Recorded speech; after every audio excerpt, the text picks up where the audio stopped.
Why, hello there. Nice of you to drop by. I had something I wanted to share with you. A story about a life. My life, actually. Although it could be about anybody's life, really. Why, I'd be willing to bet you'll find parts of it similar to things that you've gone through, or perhaps even going through right now. You see, for all of us, life is like a river. It crashes over rocks. It's filled with unexpected twists and turns. And as people and events bring us from sadness to joy and success to failure, emotions rain down upon us that are as strong as the rapid or as gentle as a pool. Now, my life has been no exception, of course. And although I can now sit back, reflect, and share, the ride here was a little rough.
where shall I begin? Well, I grew up in a small town not far from here. I had 3 brothers and 2 sisters. We lived in a nice little house in a nice little neighborhood and got along just fine with all our neighbors. And I remember up at the end of the street there was this great little park. And I'd go there every afternoon. I'd meet my friends, we'd play games, we'd ride our bikes, we'd drink soda, and we'd look for secret hidden treasures. And you know the best thing about that time of life? It was how carefree it really was. I mean, what was our biggest worry? What to do if it started raining, right? Now, like most kids, I look forward to things like, holidays and school vacations, weekends and birthday parties, but there was nothing in the world that I loved more than our annual family trip to the ocean. Why, I could just sit there on the shoreline and look at the horizon and listen to the ocean waves for an entire day and be perfectly content, even as a young boy. Now, if I did start thinking about the future, why, I'd picture myself living near the ocean. I'd imagine a world filled with love and contentment, and I'd dream of a simple life with an uncomplicated future.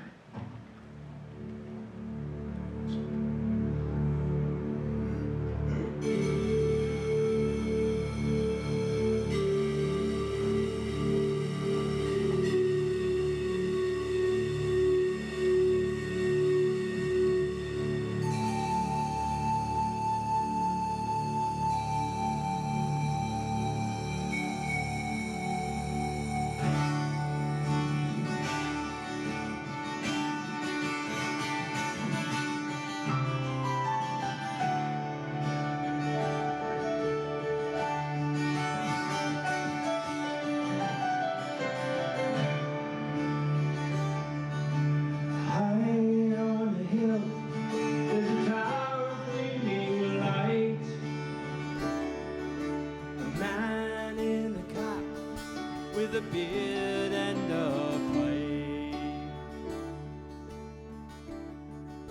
singing softly to himself a breezy song of old. Ships and sails and seas and gusty winds so cold, and here I am, miles and miles away, wondering and watching every single day. I'm dreaming of my chance to see. I'm dreaming of my chance to be the man on the hill. The man on the hill.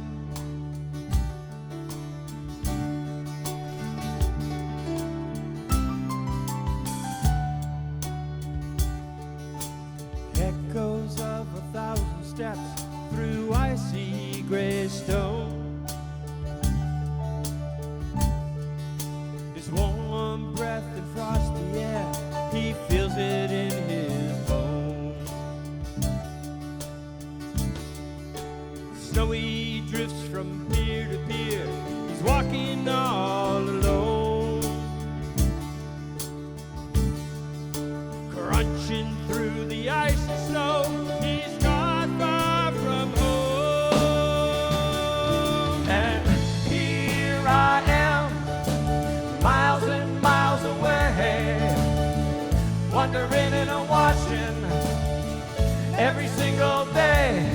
I'm dreaming of my chance to see. I'm dreaming of my chance to be the man on the hill.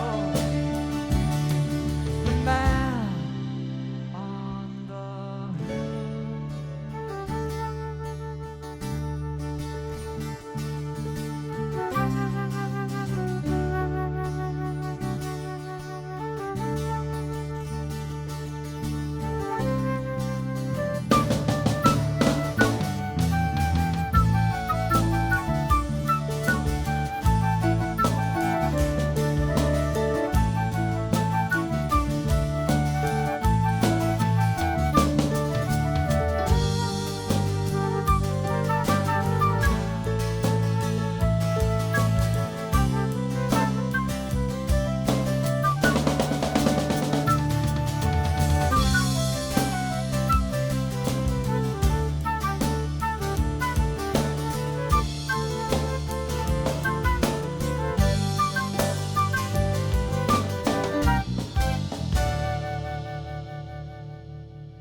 Creak of the rusty springs on that old cabin door. The wooden frame and tattered screens are opening once more. Inside is the warmth and love of fire and his wife. A kiss for him with tenderness as she's given all her life. And here I am, miles and miles away, wondering and watching every single day. I'm dreaming of my chance to see him, dreaming of my chance to be the man on the hill. I said dreaming of my chance to see him, dreaming of my chance to be the man on the hill. The man on the hill.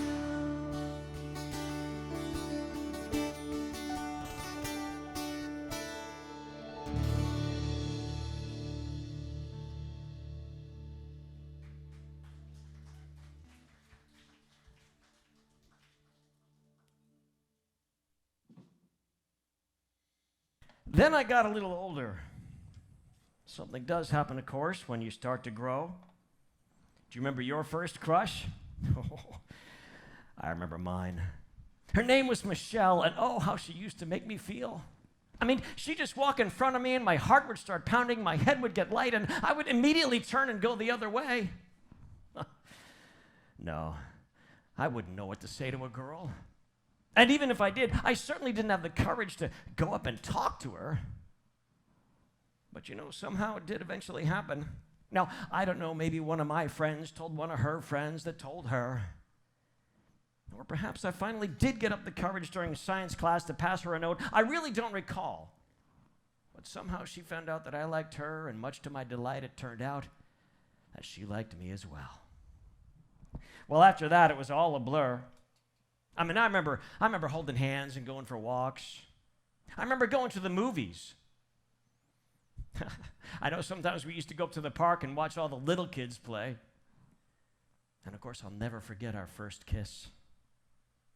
And on Valentine's Day, I gave her a necklace with a little gold heart. I mean, it was intoxicating, and I was certain that this is what true love really felt like. But there was always something else. There was this invisible pressure. I mean, we'd finally be sitting alone together in the basement on that tattered old couch watching TV. But rather than being tense and nervous, I was scared. I mean, it was awkward. I mean, holding hands and kissing was one thing. But then what?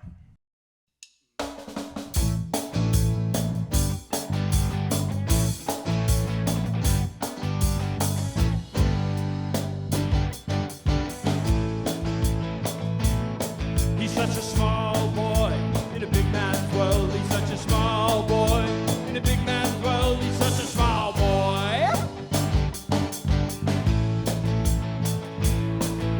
Confusion on a Saturday night,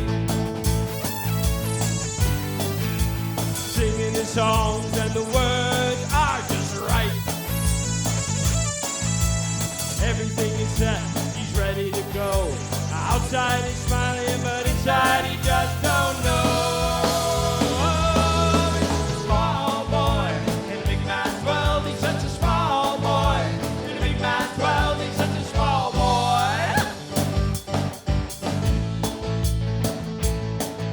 Society, what a stinking mess. The changes that you go through, you wish you could arrest. The world tells you one thing, your body disagrees. Your mind is so confused, why can't you let me be? He's a small boy in a big man's world. He's such a small boy in a big man's world. He's such a small boy. And what am I to do when I'm feeling this way about you? Do we hold hands or can we make love? I don't know. I don't know, I can't tell. What are you thinking? This is hell. What are you feeling? Can't you see that I'm scared? Oh God, don't you care how I'm feeling? Such a small boy in a big man's world. He's such a small boy in a big man's world. He's such a small boy. Confusion on a Saturday night, singing his songs and the words are just right. Everything is set, he's ready to go. Outside he's smiling and inside he just don't know.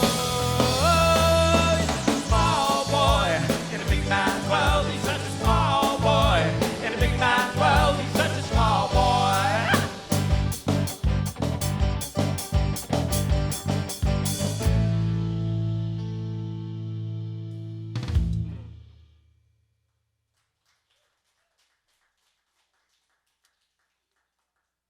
Through the rest of my school years, love would come and love would go. At times I'd think, hey, this is it, she's the one. And I'd grasp the talons of infatuation, only to be dropped from the sky or deserted on a mountaintop. No, for me, love was a paradox, a riddle.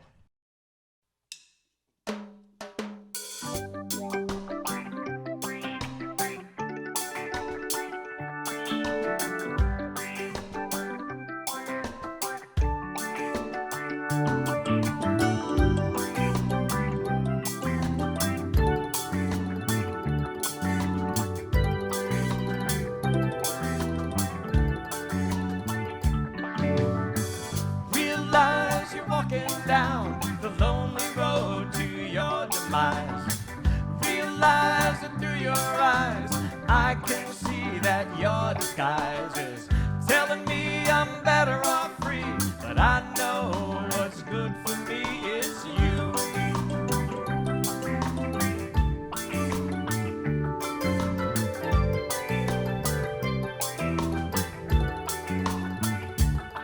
Well, once a long, long time ago, it occurred to me that you might go your separate way in the middle of the day, leaving me with nothing to say. But come on, babe, don't you understand? We're only gonna make it if we're traveling hand in hand.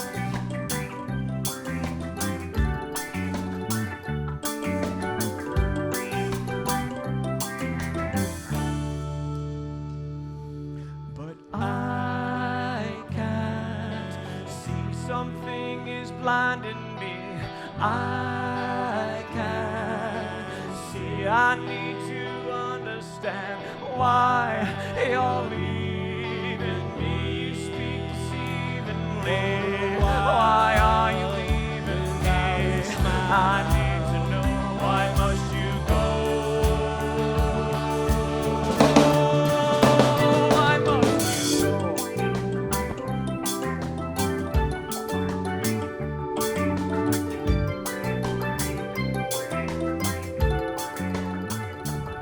Well, it's been 2 years and a little bit more since you came a-walking through that door. And since that time, I know you've been mine. I don't know why you draw this line. It makes it clear you don't want to be near someone who is as sincere as me.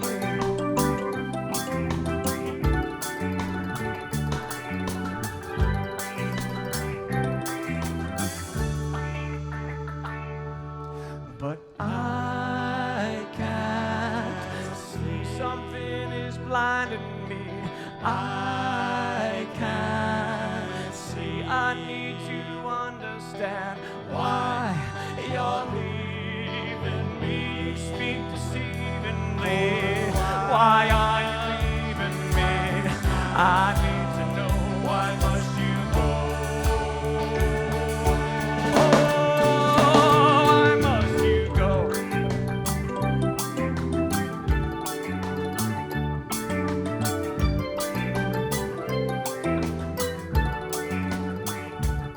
Hey now, don't you walk ahead of me, I might not follow, don't you see?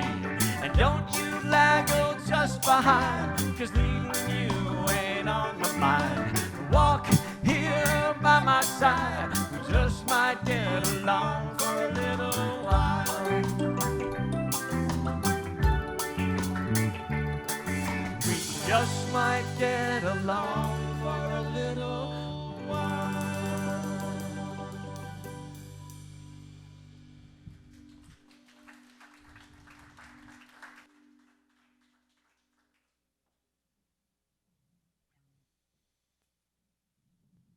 Well, love was just creating too much heartache, too much pain, too much frustration. It was awful.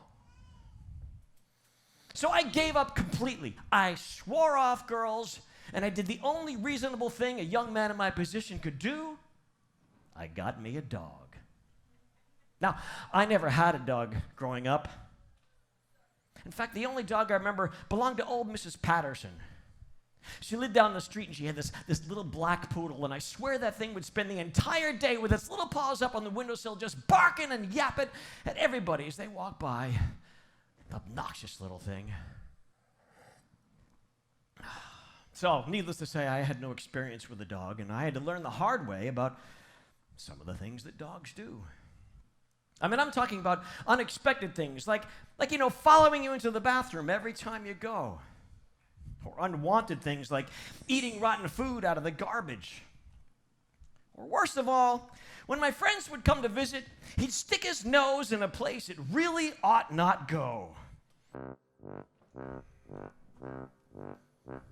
My dog is very stupid, but I love him anyway. I take him with me everywhere, each and every day. He loves to go on nature walks and sit down in the grass, but every time he sees you, sticks his nose right in your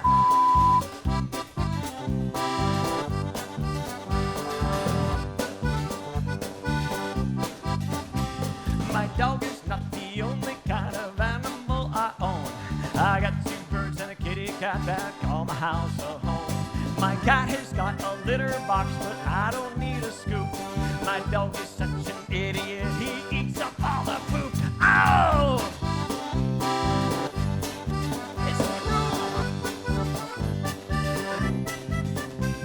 My dog is very stupid, but I love him just the same. 'Cause if I were to make a mess, he'll always take the blame.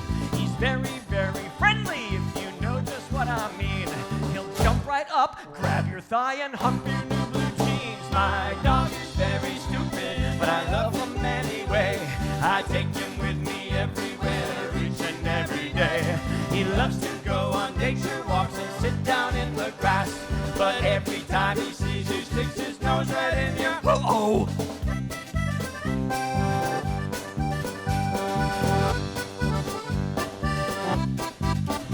Well, I thought I bought a guard dog, but I found out from the start, if someone tried to break him, he wouldn't even bark.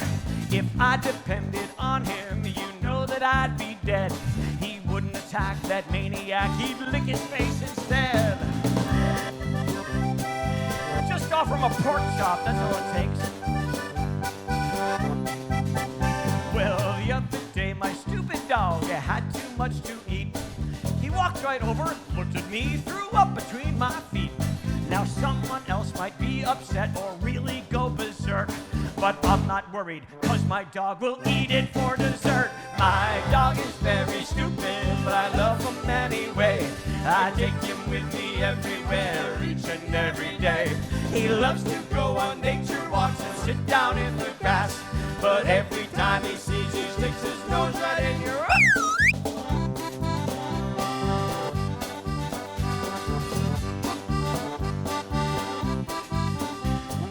The other day, my stupid dog, he ran into the road to chase a cat or something else. I think it was a toad. He did not look before he leapt, and so that was the end of that little pooch, that stupid dog that had been my best friend. I could not bury such a friend. I could not say goodbye. So let me tell you what I did, and this is not a lie. I took my dog and brought him to the taxidermist store. At last my dog is useful. He holds open the front door. He looks so handsome on the stand with two eyes made of glass. And never again will my best friend stick his nose into your ass. My dog is very stupid, but I love him anyway. I take him with me everywhere, each and every day. He loves to go on nature walks and sit down in the grass. But every time he sees you, sticks his nose right in your...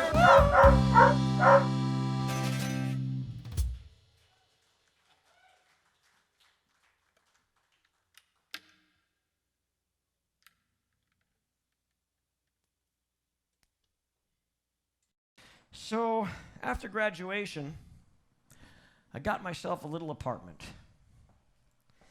It was located right above the hardware store where I worked Monday through Friday, and right next door was the restaurant where I waited tables on the weekends. I never had a day off, and I didn't care. My expectations were low, and I certainly wasn't going to be looking for love anymore.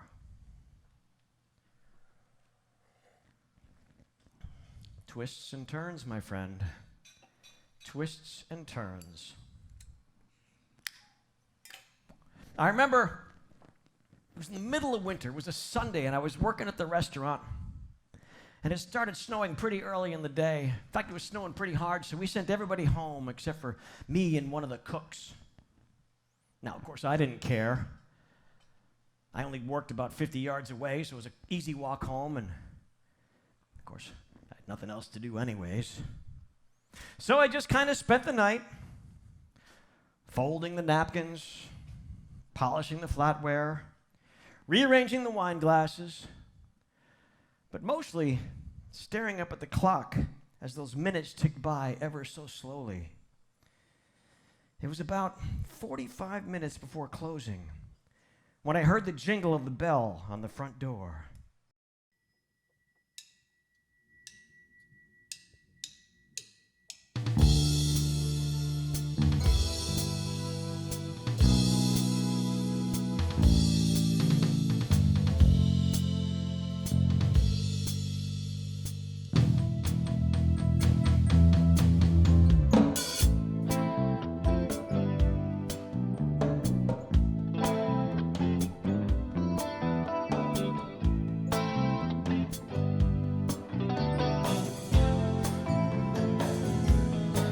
Now, I don't know what it was that brought her in there on that particular night.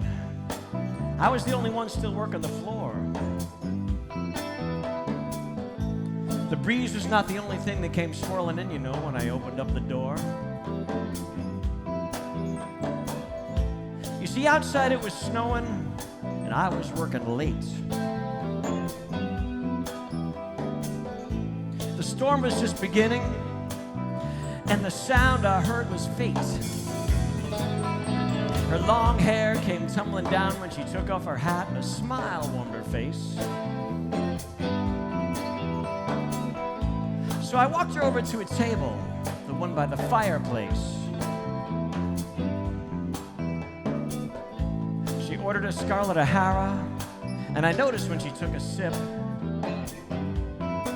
that her eyes were warmer than the fire. And the drink, it matched her lips. You are unbelievable, and it took me by surprise that I liked someone so beautiful. Then I looked into your eyes. My universe just fades away. My spirit mystified.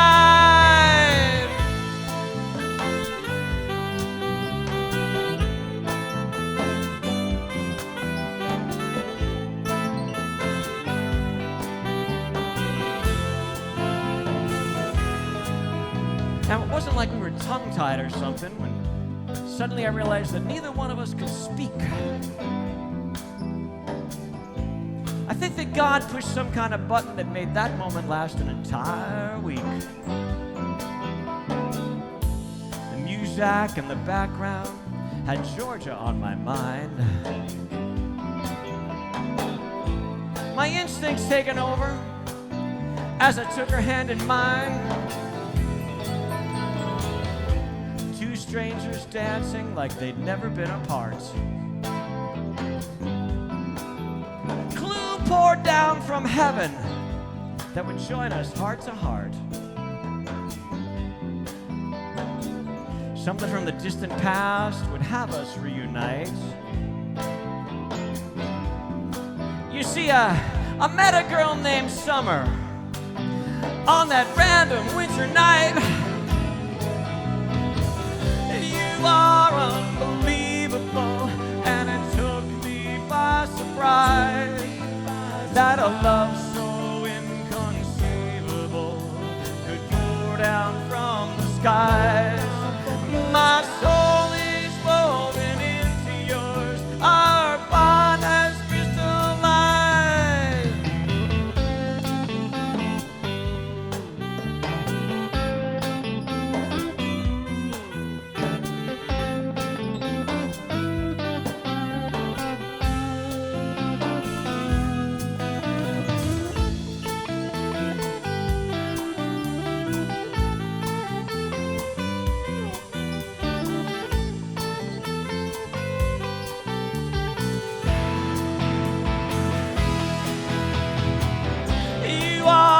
unbelievable, and it took me by surprise that I'd meet someone so beautiful.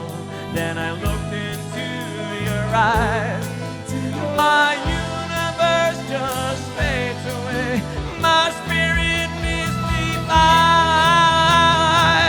You are unbelievable, and it took me by surprise that a love down from the skies. My soul is woven into yours. Our bond has crystallized.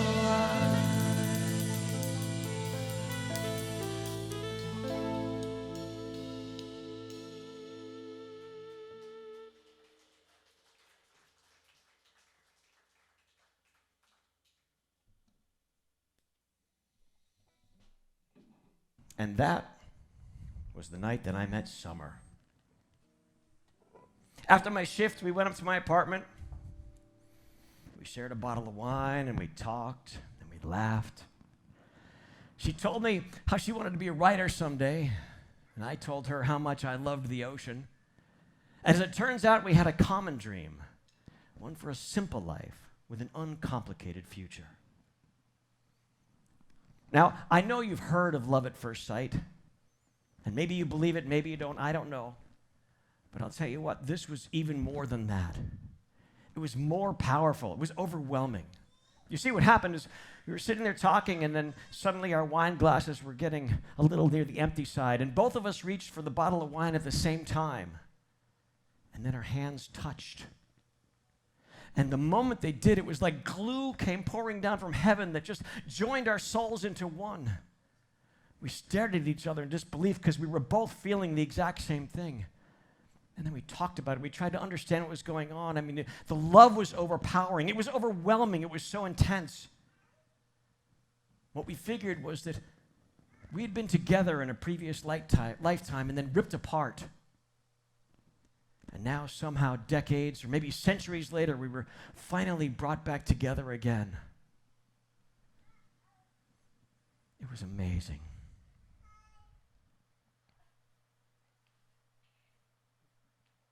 The hours ticked on. I'm just picturing the night. The hours ticked on. I mean, she was just so amazing. Her smile was beautiful. Long dark hair. The hours ticked on, and our bond just grew stronger and stronger. And then the sun began to rise, and we were faced with the unfortunate reality that she was going to have to leave. You see, she was moving out of the country, and she had to catch a plane that very next day. So I asked her if we could keep in touch. And so she wrote her address down on a little scrap of paper, and she handed it to me as she gently kissed my cheek at the doorway. And then I watched as she walked down the steps and out towards her car. She turned around one last time to blow me a kiss and flashed that beautiful smile. And then she got in her car and drove away. Now, I don't know if it was something about that night, but it suddenly occurred to me that I'd outgrown that little town, and I decided to pack up my things and move to the city. But I think I was also maturing at the same time, because I started paying more attention to the things that were going on in the world around me. But reading the paper and watching the news was just making me painfully aware of how vicious and cruel humanity really is. I mean, man-made concepts like money, politics, and religion, and arbitrary borders that we call countries somehow drive us to commit atrocities on one another of epic proportions. I mean, reading about them in history class, that was one thing. But seeing them play out in real life, day after day, well, I have to tell you, it was heart-wrenching. And I had to wonder, if there was a God, how was he feeling about all this? God Almighty's got the blues.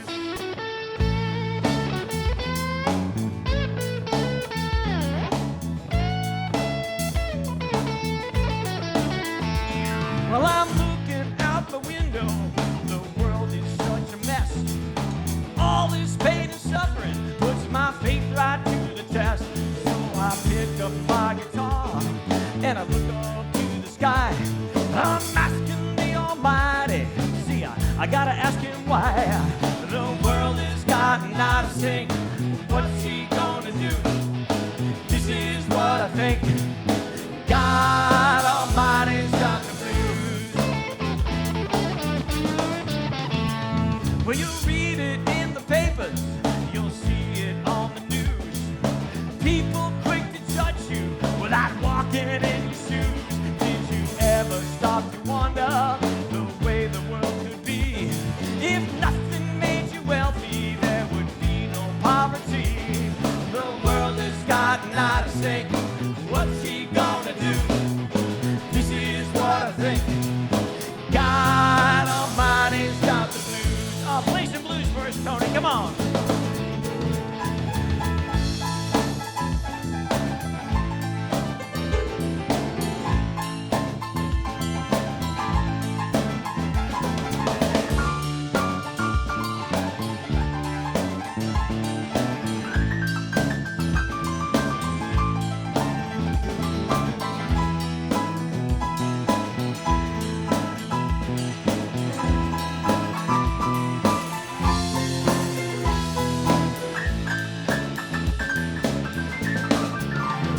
Well, the world is going crazy. I don't know what to do. Don't bother pointing fingers. It comes back to me and you. Wrong or right don't mean a thing when pressed upon your foe. It just crushes out humanity, leaving us nowhere to go. The world has gotten out of sync. What's he gonna do? This is what I think. God Almighty's got the blues. My skin's a different color. I can't help where I was born, but I am still your brother. Why can't we get along? I don't care if you're a Christian, a Muslim, or a Jew. Your faith should never blind you from a different point of view.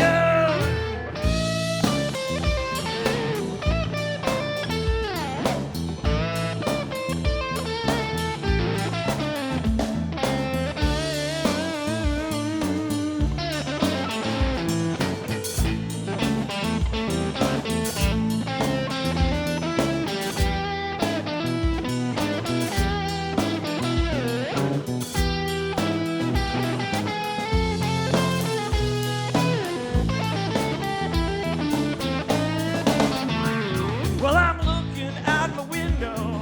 That world is such a mess. All this pain and suffering puts my faith right to the test.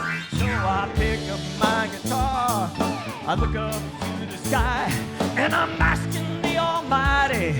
Oh, I gotta ask her why. The world has gotten out of sync. What's she gonna do? This is what I think. God Almighty. pretty bad right about now, wouldn't you say? I said the world has gotten out of sync. What are we gonna do, people? This is what I think. God Almighty's got the blues.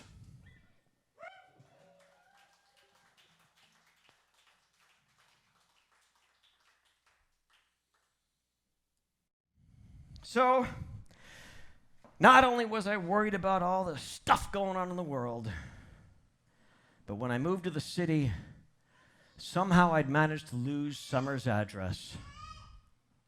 Yes, it made me very sad too. But you know, it wasn't all that bad. I did manage to make a few good friends, and if things got too depressing, we'd just go down to Charlie's pub.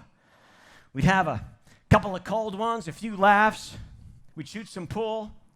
And on the weekends, they had some really awesome bands. They'd come in and they'd play some of that good old, put a smile on your face, country music.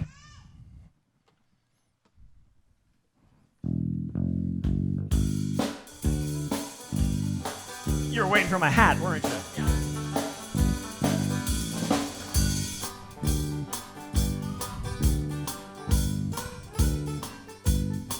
Well, me and my hound got into my truck. We headed out of town 'cause I'm down on my No, you know what? luck. No, you know what? I got a different idea. I got another idea. Hang on, guys. What? I got an idea. We're not supposed to interrupt the songs. Well, I'm going to interrupt the song because these guys have been sitting around being way too lazy. And I think we need some help singing this song. Would you guys mind helping singing this song with us? Would you help sing this song with us? Will you guys help? You are out there, right? Okay. All right, so I'm going to teach you. Your parts are really easy. All right, now the song is called Where Did All the Cowboys Go? And you're going to hear that throughout the song, and your part is Did All the Cowboys Go? So if you hear me say where, or Sean say where, then you're going to say did all the cowboys go? Kind of like this. Oh, oh, tell me where did all the cowboys go? All right, that's going to come real easy. It's going to feel natural. It's just goes there. But the other part, and this is where I'm going to really rate you on how good an audience you are, is how loud you can yell this next part. If you hear me say, "Aw, come on," you come right back really fast and say, "Give me a break." Let's show them how it's really quick, right? So, "Aw, come on." Give me a break. "Aw, come on." Give me a break. "Aw, come on." Give me a break. I think you're ready.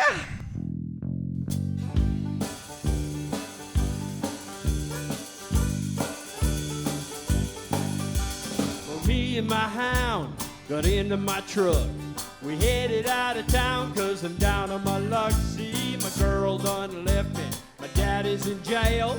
I'm working 80 hours, can't afford the bail. So I stopped at a bar with the jukebox playing. The place was empty. All I'm saying's where did all the cowboys go? You got it. Well, they ain't on a ranch, they ain't on a farm. They ain't playing poker with a 45 sidearm. They took off their boots, I hopped on a plane, put on some shades, we'll never see them again. Oh, they're all so tan with their teeth so white. Ain't got a scar, never been in a fight. Oh, where did all the cowboys go? Well, Blake Shelton got away, he's on some beach. And Kenny goes shirtless, no shoes on his feet. Zach's sitting down with his ass in the sand. Alan and Jimmy margaritas in hand. It's all beaches and boats in the Caribbean hub. Even Mr. Morganson at his redneck yacht club. "Aw, come on." Give me a break. Well, I didn't get invited, can't afford to go. So I'm sitting here in Texas, and all I wanna know is where did all the cowboys go?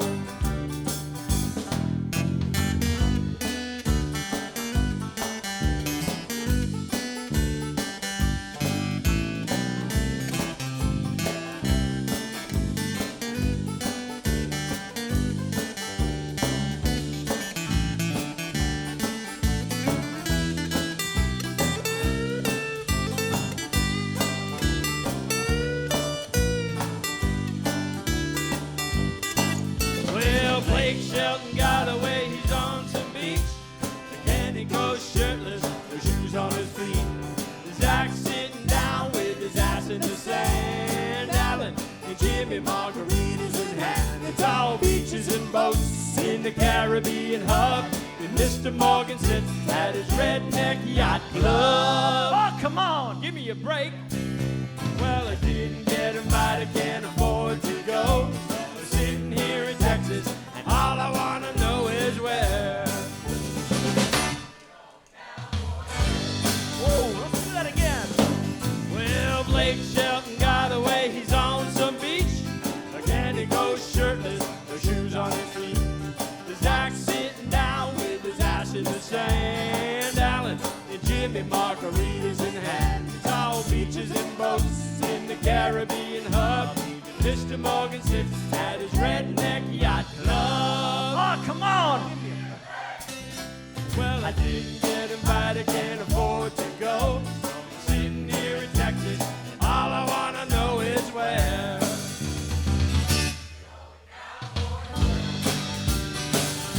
Oh, tell me where did all the cowboys go? I look for them everywhere, I just cannot find them. Did you look under the refrigerator? I did, they weren't there.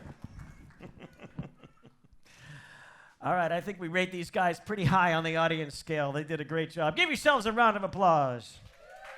That was excellent. Well, I'm glad you're enjoying my story. I do have quite a bit more that I want to share with you, but, you see, quite frankly, I'm not as young as I used to be, and this coffee's just going right through me, so I got to take a break. I got to go.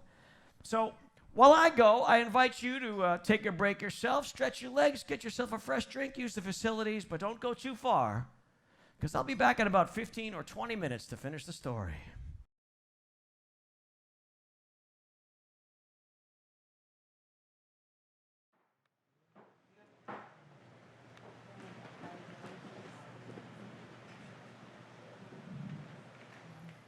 Have a little more coffee now that I'm all relieved.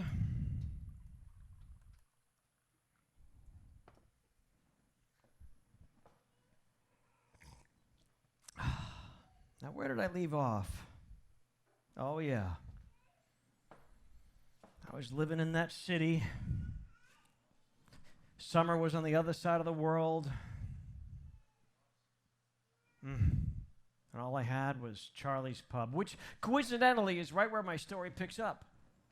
You see, I was down at Charlie's Pub one night, hanging out with my friends like I had so very many times before. But on this particular night, well, something was different. Because all my friends started going home early to be with their wives or their girlfriends, eventually leaving me sitting there all by myself, staring at the floor. I'd take a sip of my drink, and then I'd stare at the ceiling for a while. And I guess I was feeling pretty sorry for myself because I took my last gulp out of the drink, and then I just stared with glazed eyes as I stirred the ice cubes with that little red straw. I knew I really should go home at that point, but for some reason I didn't. In fact, I ordered another drink, and at that very moment, in walked trouble.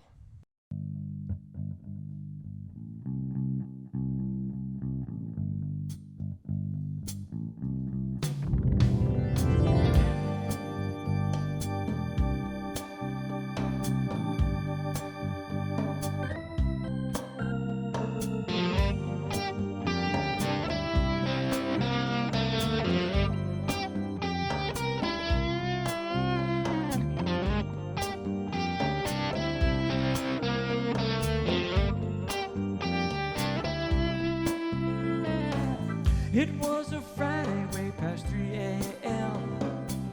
The band was playing Kansas City again. I didn't notice when she first walked by. Then I saw her from the corner of my eye. She was a woman, she was long and lean. Something about her made her slightly obscene. Long dark hair, those big brown eyes, just one look would trigger my demise. I wasn't looking for for love anymore. Been burned so many times, I left my heart out the door.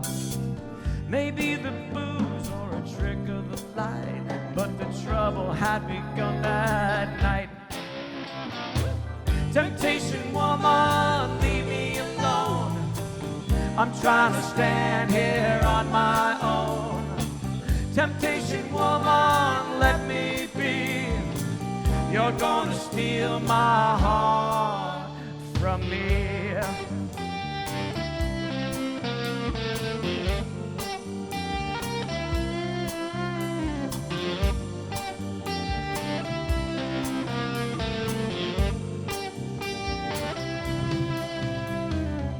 The smoke was thick, the crowd was thin. I shook my head when it started to spin. When I looked up, what did I see? But that woman sat down next to me. And so I asked her how she was doing, and did she know the bar would be closing soon? Was she thirsty and could I buy? That's when I felt her hand creep up my thigh. Oh, I couldn't move, no, I could not escape. My heart was pounding in the grip of that snake. Stung by her venom, I was under her spell. Was this heaven or was this hell? Temptation woman, leave me alone. I'm trying to stand here on my own. Temptation woman, let me be. You're gonna steal my heart from me.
Next thing I know, we were leaving that time, up to her place when the clock struck 5.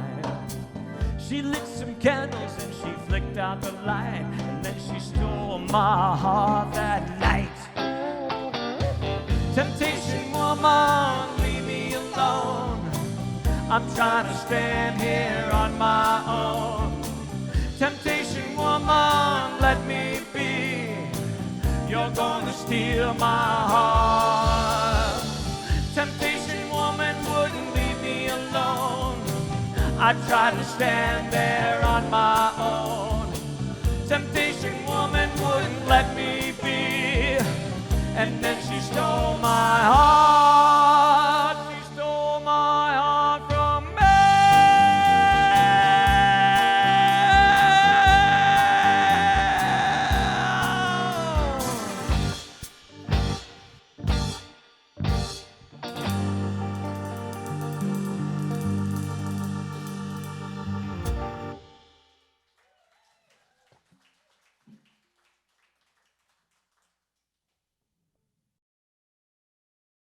The next morning, I woke up to find myself swimming in a sea of sickness and regret. My head was pounding as I stepped into a little diner for some coffee and self-reflection. My dream was shattered.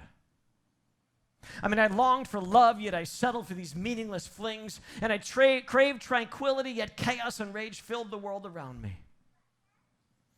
I sat there nibbling on my toast and sipping on my coffee, looking up at the TV set, but the screen was filled with images of smoke and fire and burning and babies crying and stories of economic turmoil, social injustice, and of course a never-ending line of politicians claiming that they were the ones that were going to fix it all. But of course, nothing ever changes. No, the world seemed pointless and bleak. Darkness surrounded me, and I felt helpless.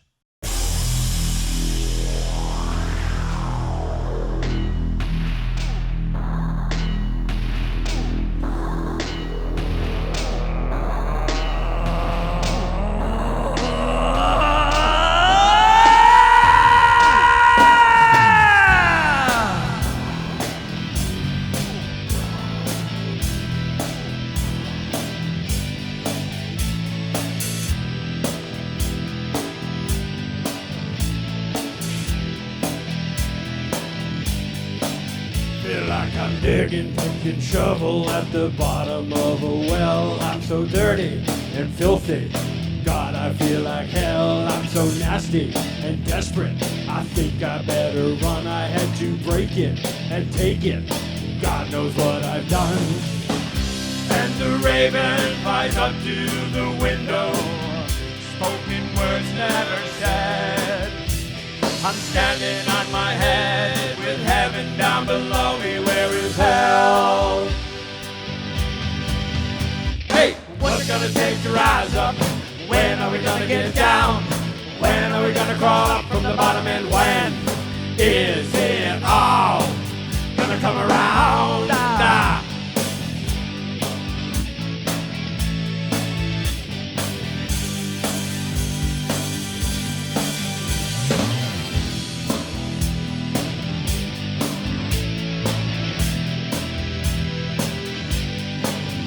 See the horror every day now. There is nothing being done about the suffering and corruption. Got us living by the gun. This ain't no life to be born in. I never had a say, but it's been building far too long now. It'll never go away.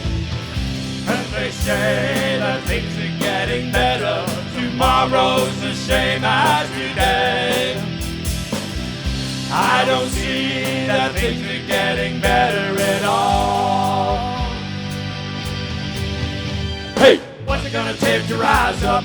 When are we gonna get down? When are we gonna crawl up from the bottom? And when is it all gonna come around?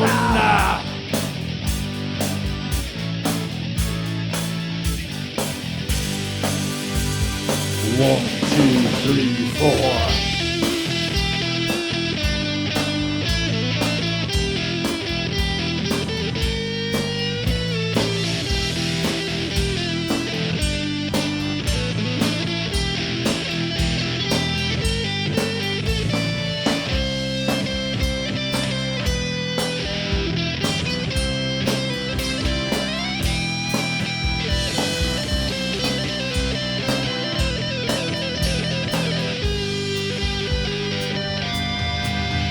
Hey, what's it gonna take to rise up?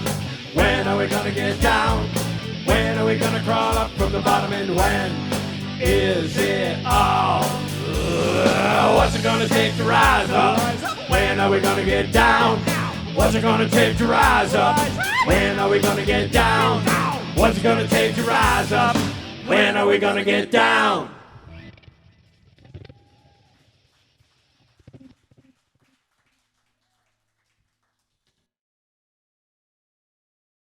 I did try and do my part. You know, I supported the causes that I believed in. I'd write letters, I'd donate money, I'd go to rallies, and of course I'd never miss an opportunity to vote. But you know, the path to progress is ever so painful and frustrating. I mean, if you're trying to change the world, it can take a lot out of you. So I learned early on how important it was to just take time for yourself. You know, get recentered, get regrounded, get your energy back up. Now, for me, I found my solace in books. I read them all. The classics, short stories, history, novels, science fiction. I would just immerse myself in prose and just let the world take care of itself for a while. But you know, the problem with reading a lot of books, especially if you live in a tiny little apartment like I did, is that it doesn't take long before all your bookshelves are filled with books. And then suddenly there's stacks and stacks growing up in every corner of every room. Such as it was for me. So I decided I needed to thin out my inventory. And as I was going through my books, deciding which ones I'd keep and which ones I'd toss and which ones I'd donate, I came across my favorite book of all time, Illusions by Richard Bach. Now, if you haven't read it, I highly recommend it. And if you have read it, you might recall the passage about the blue feather on the milk carton.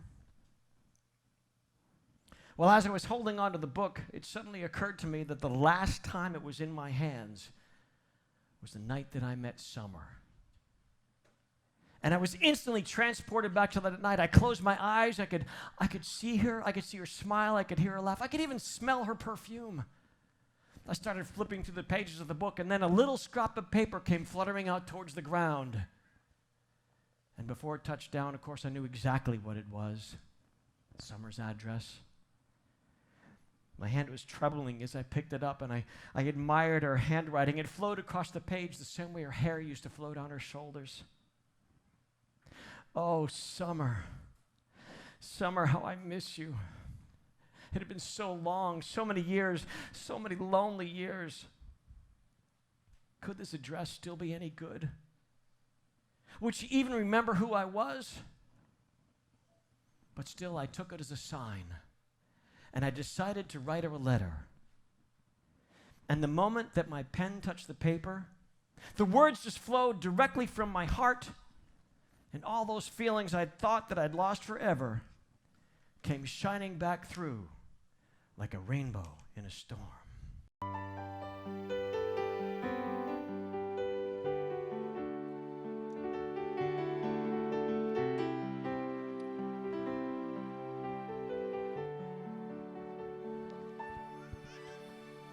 On a fresh and sunny morning, when all you hear are birds, the dew has filled your senses, and you have no need for words.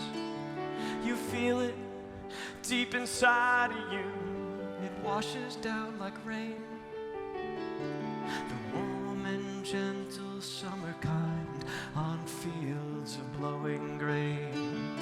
Have you ever climbed a mountain where no one else has been?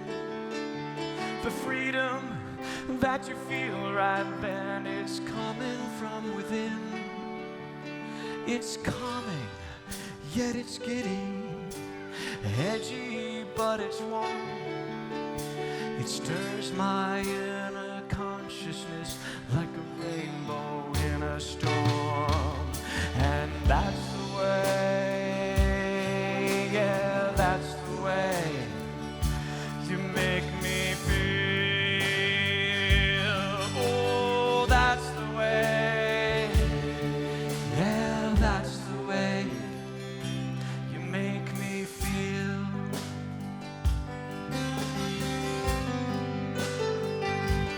I have never loved another way that I love you. Electric sparks I feel inside when I see you love me too. The giggles of a 2-year-old, the smell of a newborn's head, the peacefulness of every child when they lie asleep in bed. Fireworks on the 4th of July, sheer delight, and moonlit walking hand in hand later on that night. It's calming, yet it's giddy, edgy, but it's warm. It stirs my inner consciousness like a rainbow in a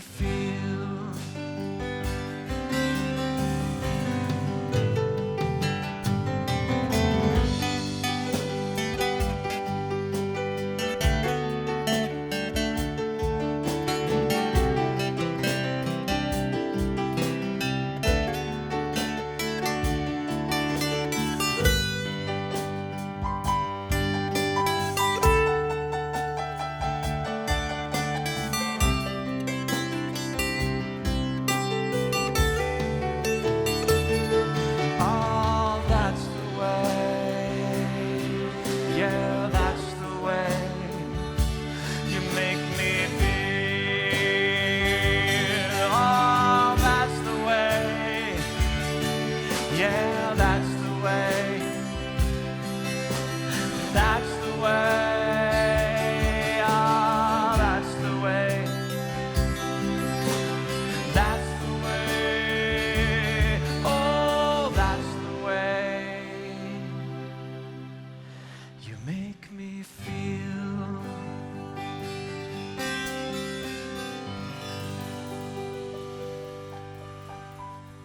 Summer.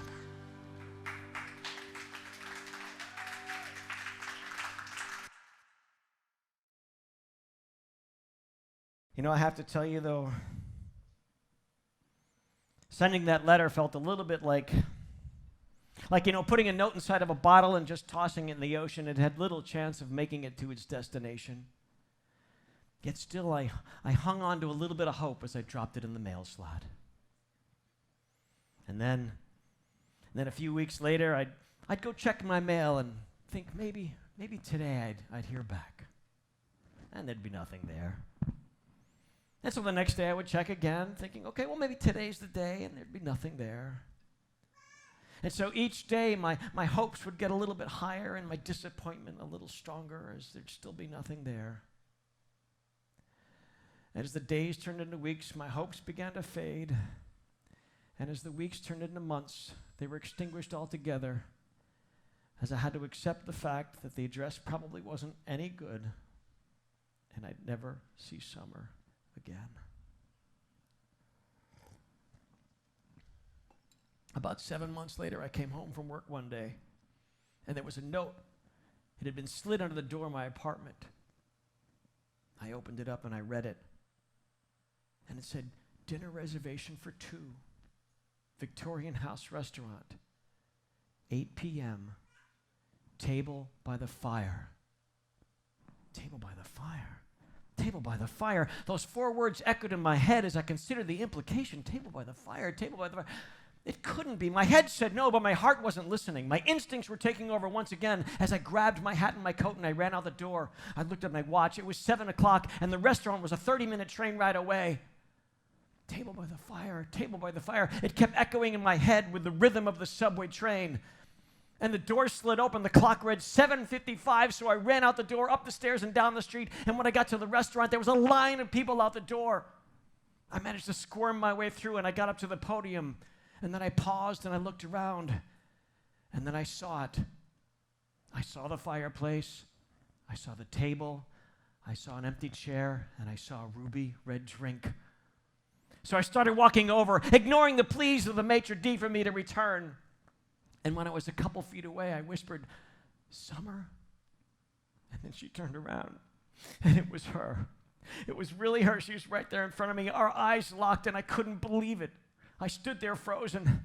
Then she took my hand, and she led me over to the empty chair. I sat down, and I swear my jaw was probably still hanging wide open in disbelief. I had so many questions I wanted to ask, so many things I wanted to say, yet I couldn't make my jaw work.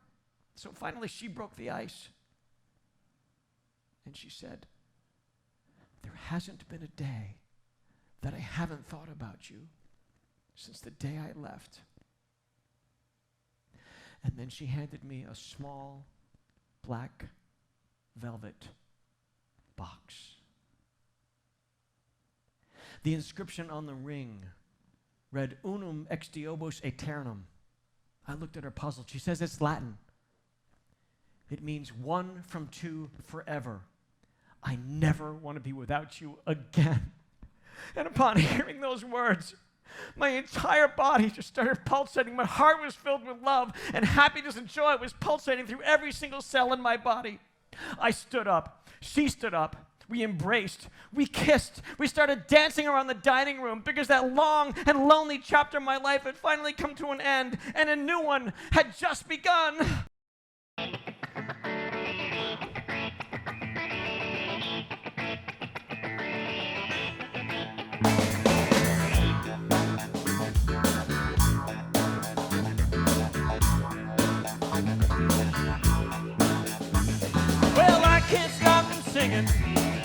Singing every day. Got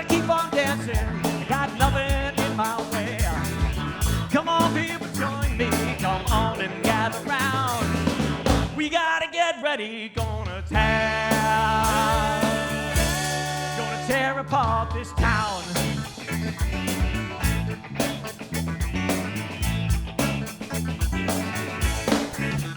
Well, the snow has finally melted, the ice is melted too. Grass is getting greener, the sky is always bluer. I can hear the bluebird singing in a tree. The band is really cooking, so come on and dance with me.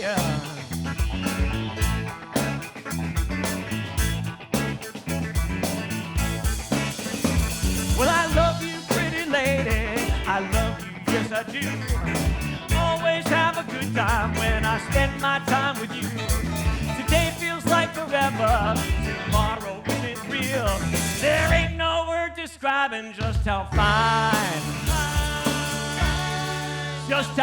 I feel. All right. Can you guys help out again? All right. Just do this. Singing the good time song. Singing the good time song. Come on. Singing the good time song. Singing the good time song. Keep it going. Singing the good time song. Singing the good time song. Your friends are all around you. Come on and clap your hands. Get everybody dancing all across this hero land. Come on, let your hair down. Come on and sing along. Just do what makes you feel good while we sing the good time song. We're singing the good time song. Come on, sing it nice and strong. Let's sing it all night long. Everybody sing along. Here we go. Singing the good time, singing the good time, singing the good time, singing the good time, singing the good time, singing the good time song. Oh, yeah.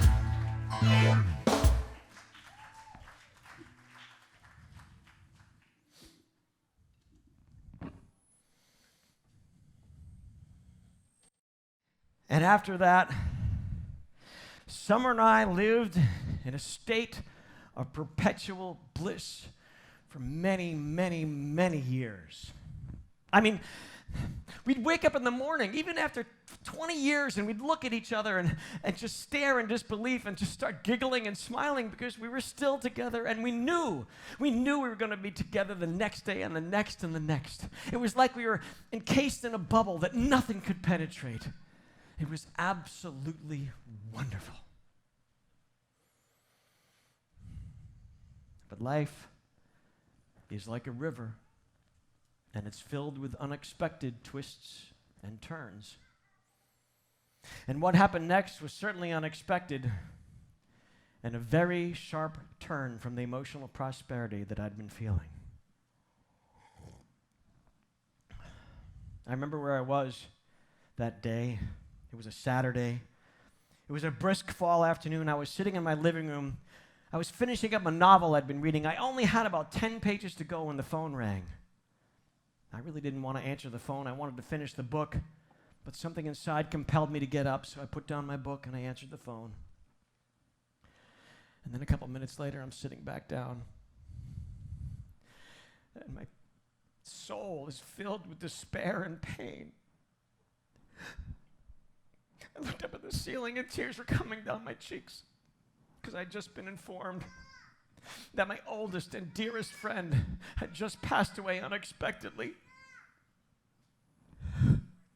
And the worst thing about it is he had just called me 3 days earlier. He had something really important he wanted to tell me. And I never returned the call.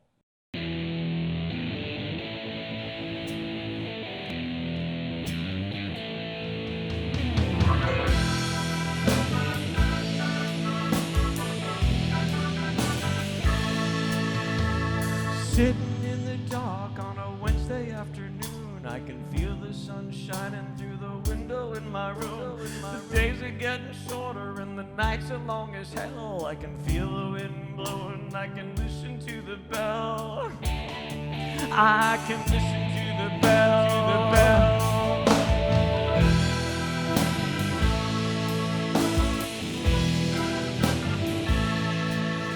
I remember all those rains nights we spent at Sam's Cafe, drinking 20 cups of coffee. We passed the time away. There never was a problem if you couldn't pay the bill. Sam would take it from his pocket, he'd throw it in the till. Yes, he'd throw it in the till.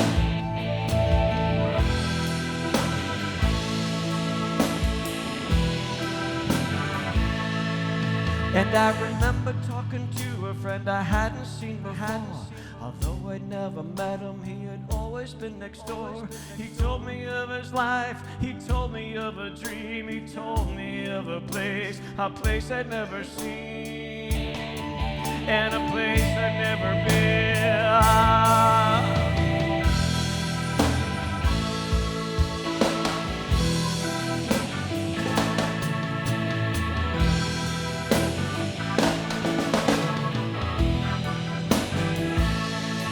He said, "You've got 3 more days to live."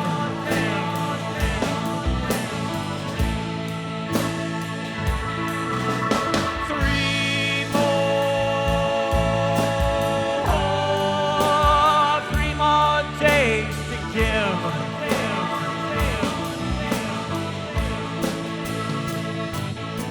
And although your life is ending, your magic never dies. At the moments you're remembering are the skies.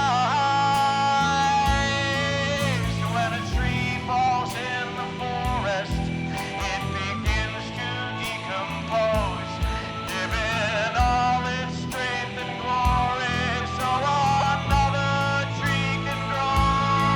He said, "You've got 3 more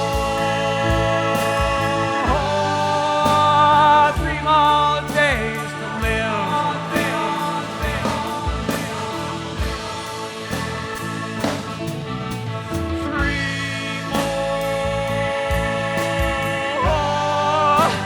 Three more days to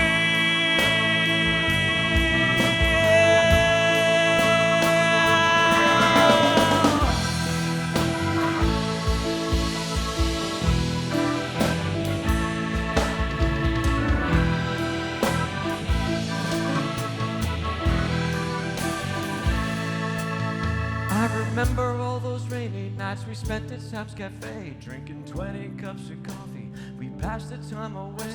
There never was a problem if you couldn't pay the bill. Sam would take it from his pocket, he'd throw it in the till. Yes, he'd throw it in the till. Good old Sam!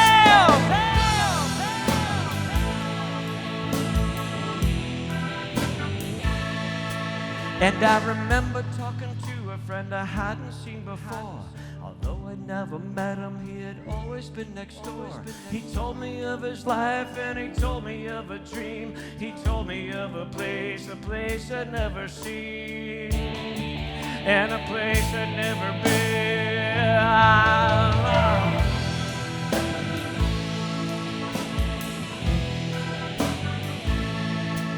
You know, his words were very simple, his words were very true. Although I understood him, I did not know what to do. So I'm sitting in the dark on a Wednesday afternoon, and although the sun is shining, it's still raining in my room.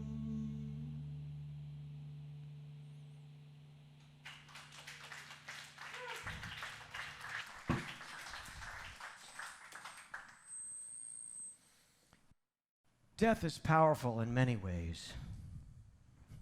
Yes, pain and grief are part of it, but it also has the power to shake up your life and help you see things in a different way. Now, for me, losing my friend so suddenly like that, and especially without getting to make that last call, having that last conversation with him, really helped me get my priorities straight. And from that point on, I always made sure that I returned calls promptly. I did the same thing with regular letters and email and text. I never left anybody hanging. And then I took it even further than that. I made sure that I made time to be with, to go and visit the people that I loved and cared about. Because for me, that's what's really important in life.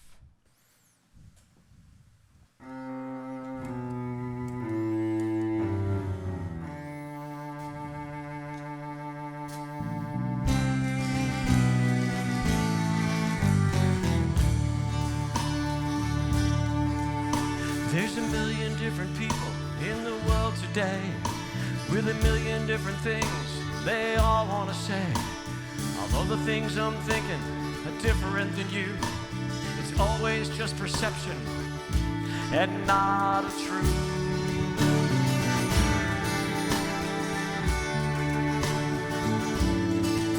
So I ask you all this question to ask upon your heart. If the end is not so different, does it matter where we start? Let's throw away the prejudice, the greed, and all the strife, and take some time to think about the important things in life.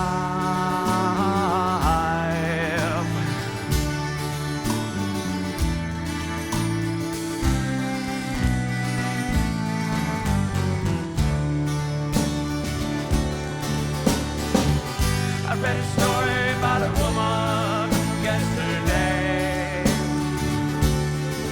She let hurt and hate and anger run her day. So she couldn't even see the love that came from me. And now you know it's much too late to say.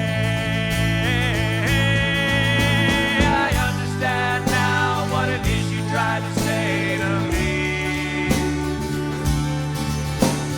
family and friends sometimes disagree. Oh, that's what life's about. You just stop and work it out,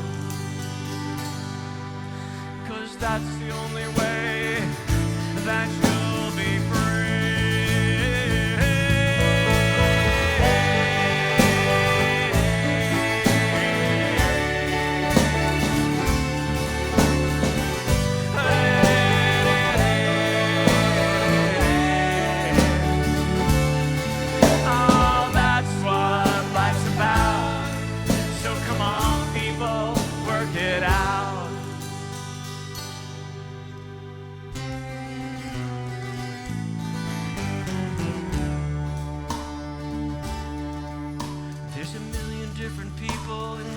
Today, with a million different things they all want to say.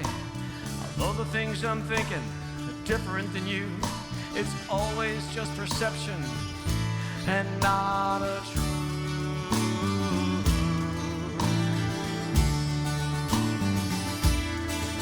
So I ask you all this question to ask upon your heart. If the end is not so different, does it matter where we start? Let's throw away the prejudice, the greed, and all the strife, and take some time to think about the important things in life.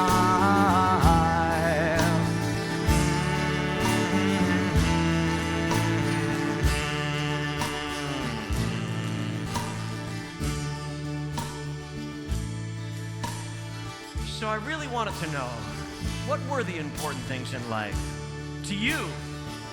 So I went out and I asked. The most important things: family, friends, the people that cherish you. My family. Family, friends, My family. my kids, my children, My health. Good health. health of my family, My God, My Lord. my family, my country. being grateful for what you have, love, Love. Loyalty. Really, it's family and friends and just spending time with them. I have 18 grandchildren. Cats, dogs, alpacas, hedgehogs, trees. keep breathing, keep laughing, music, Doing music. I love doing music. I love music. That makes everybody happy. being in the moment and love, Love. Learning how to love unconditionally. Meaningful work and community. Peace. patience, Giving. being there for people in need, Helping other people. Sharing with others. being a good person, Doing your best. world peace, Peace and love. trying to make a better world. Making a difference for other people in the world.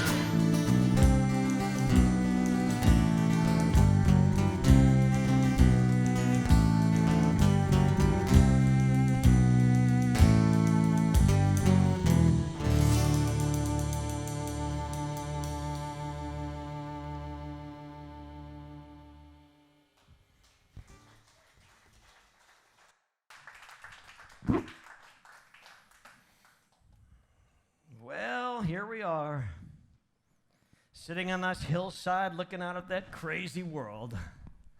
I'm glad you enjoyed my story. And don't think I didn't see the expression on your face for certain parts. Yes, in the end, my dream did become my reality. I mean, Summer and I spent a lifetime in love. I mean, sure, we worked hard, but we managed to save up enough money to buy this little cabin by the ocean. And so now she can spend her days writing books and stories, and anytime I want, I can go down to the ocean and listen to those waves. But you know, true happiness is just not only having the things that you want. No, the fact of the matter is that when I show compassion and when I grant forgiveness, when I listen more than I talk, when I smile, when I reach out to others, and when I'm generous with my love and expect nothing in return, that's when life really got uncomplicated. I'm now content, and my world is filled with love. And you, my friend, are always welcome to come back and join me again by the fire. I'll be right here, anytime at all.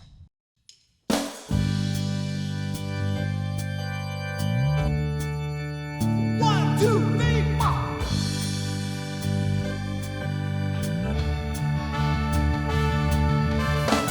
In this time of trouble, in this time of strife, in this very complicated time of your life, yes, it's true, I'll be there for you anytime at all, anytime at all. If you need this answer without a string, you can ask me just about anything. Yes, it's true, I'll be there for you anytime at all, anytime at all. If you need a shoulder, need a helping hand, reach right on over, 'cause I will understand. No matter what the weather, if you're feeling down, you can always count on me. I'll be around. I've been beside you for so very long. You and me together, just singing our song. Yes, it's true, I'll be there for you anytime at all, anytime at all. If you need a shoulder, need a helping hand, reach right on over, 'cause I will understand.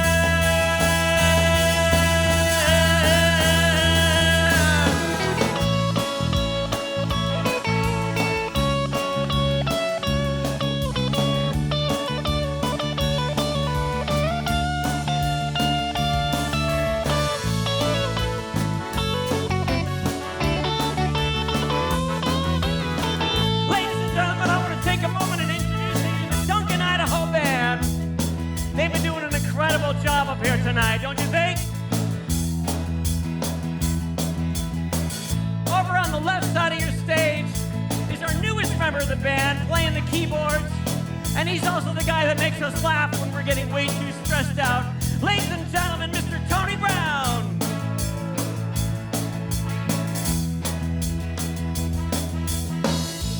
In the center of the stage, what are you trying to hide back there? This guy's been with us the longest. He's my dear friend, he's our bass player. He's the musical director, and he's the one that keeps us all on track. Ladies and gentlemen, Mr. Sean Chase.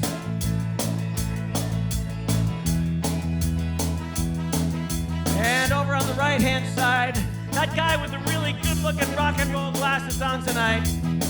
The cutest member of the band. We call him our $6 million drummer, ladies and gentlemen, because his name is Mr. Stephen Austin.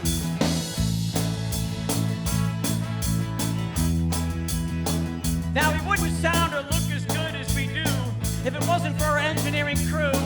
Look behind you and give it up for Cecily and Wayne.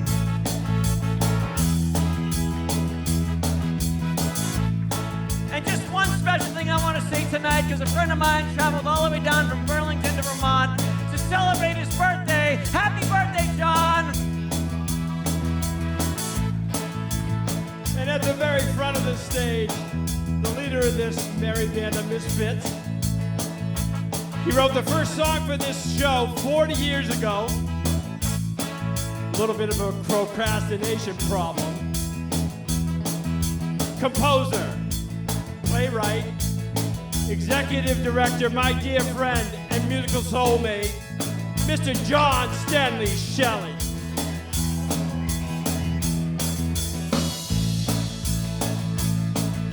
You ready, guys? Ready? In this time of trouble, in this time of strife, in this very complicated time of your life, yes, it's true, I'll be there. Yes, it's true, I'll be there.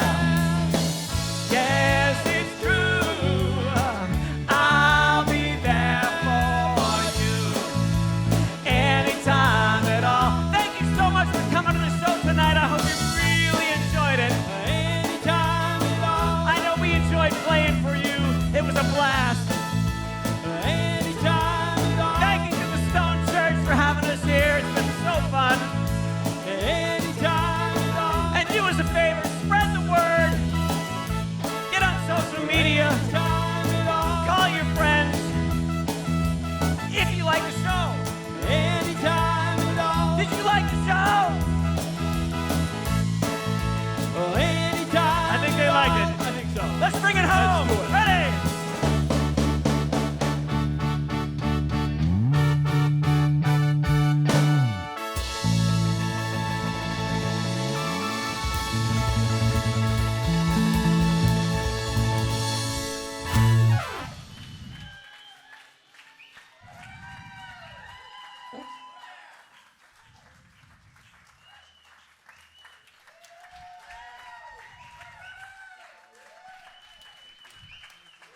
Thank you. God bless.